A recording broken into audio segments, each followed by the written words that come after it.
To shield consumers from price shocks, the Trump administration has excluded smartphones, computers, and other electronics from its proposed reciprocal tariffs, a decision that stands to significantly benefit tech giants like Apple and Samsung. The Trump administration has granted tariff exclusions for smartphones, computers, and other electronics imports supplied largely by China, sparing them from much of President Donald Trump's steep 145% duties. It also appears to be a strategic move to calm business nerves and voter concerns over inflation and supply chain turmoil. In a notice to shippers issued late on Friday, April 11th, the U.S. Customs and Border Protection Agency published a list of tariff codes that will be excluded from the duties. The exclusions are retroactive to 12:01 a.m. on April 5th. The U.S. CBP listed 20 product categories, including the very broad 8471 code for all computers, laptops, disk drives, and automatic data processing.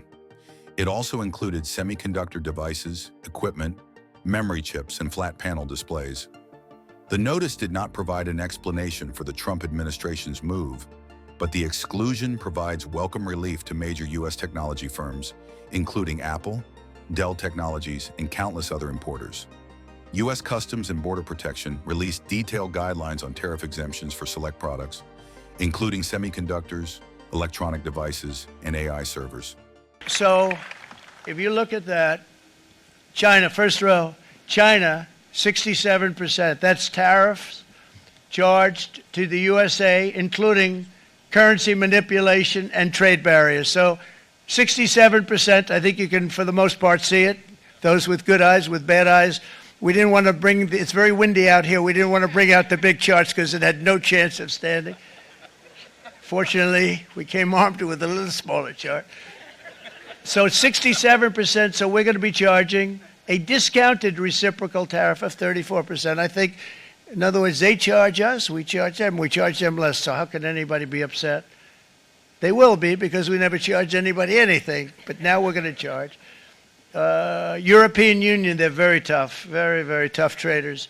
You know, you think of European Union, very friendly, they rip us off. It's so sad to see. It's so pathetic. 39%, we're going to charge them 20%, so we're charging them essentially half. Vietnam, great negotiators, great people. They like me, I like them. The problem is they charge us 90%. We're going to charge them 46% tariff. Taiwan, where they took all of our computer chips and semiconductors. We used to be the king, right? We were everything. We had all of it. Now we have almost none of it, except the biggest company is coming in. We're going to end up with almost 40%. Lee Zeldin's working to get their approvals. And it's an amazing company. Mr. Wei, of one of the great companies of the world, actually, they're coming in from Taiwan, and they're going to build one of the biggest plants in the world, maybe the biggest for that. But 64%, we're going to charge them 32%. Japan, very, very tough, great people. And again, I don't blame the people for doing it. I think they're very smart in doing it. I blame the people that sat right in that Oval Office, right over there, right behind the Resolute desk or whichever desk they chose.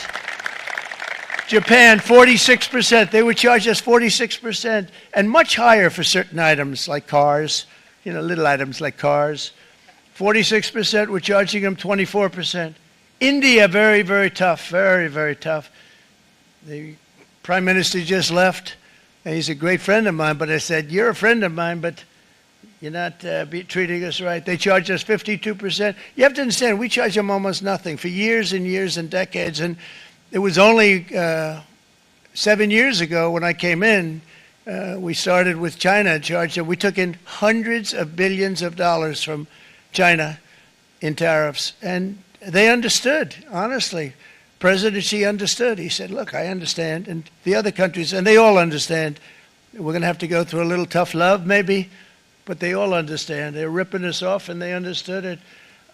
Prime Minister of Japan, Shinzo Abe. He was a fantastic man. He was unfortunately taken from us, assassination. But I went to him and I said, Shinzo, we have to do something. A trade is not fair. He said, I know that, I know that.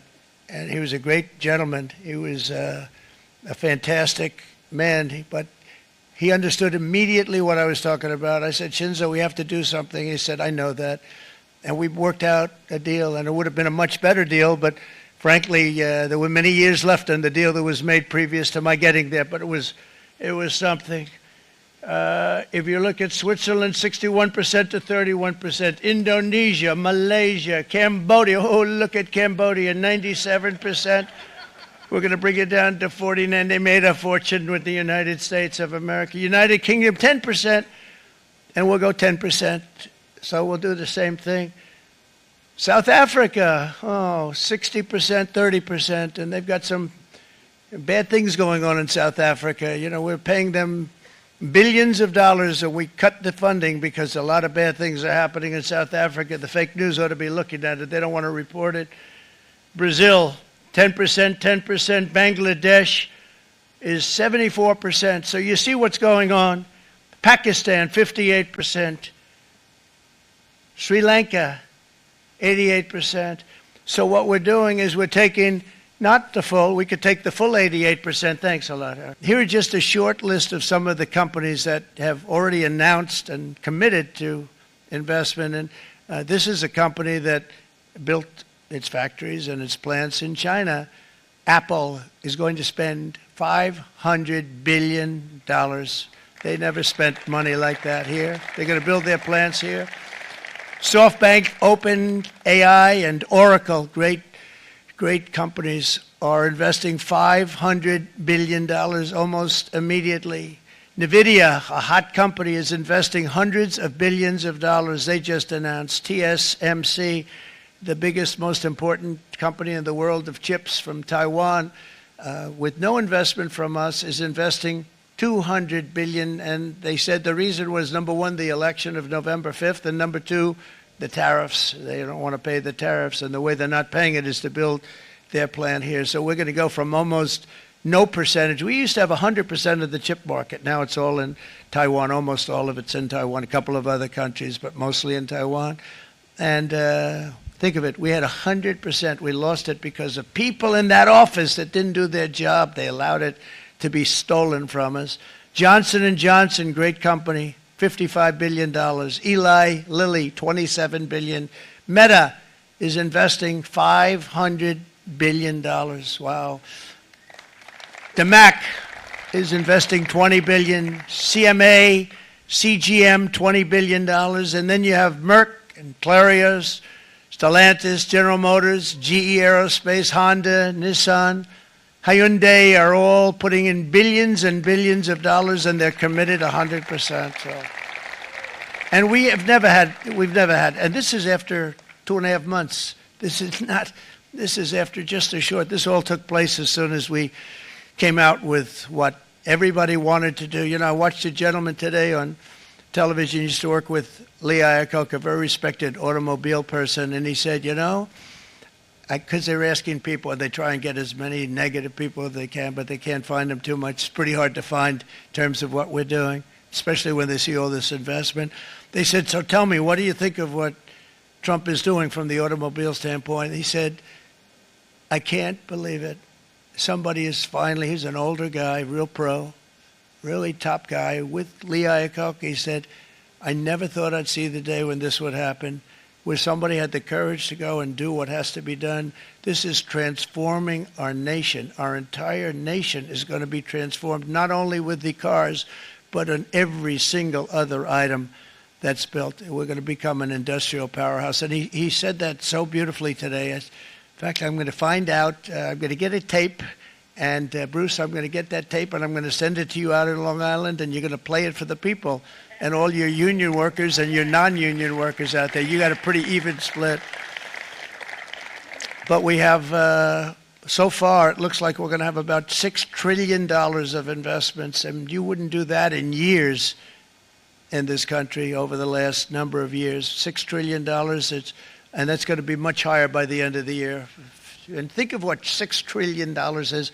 You wouldn't have even a small percentage of that under this other system. We're going to be an entirely different country, and it's going to be fantastic for the workers. It's going to be fantastic for everyone.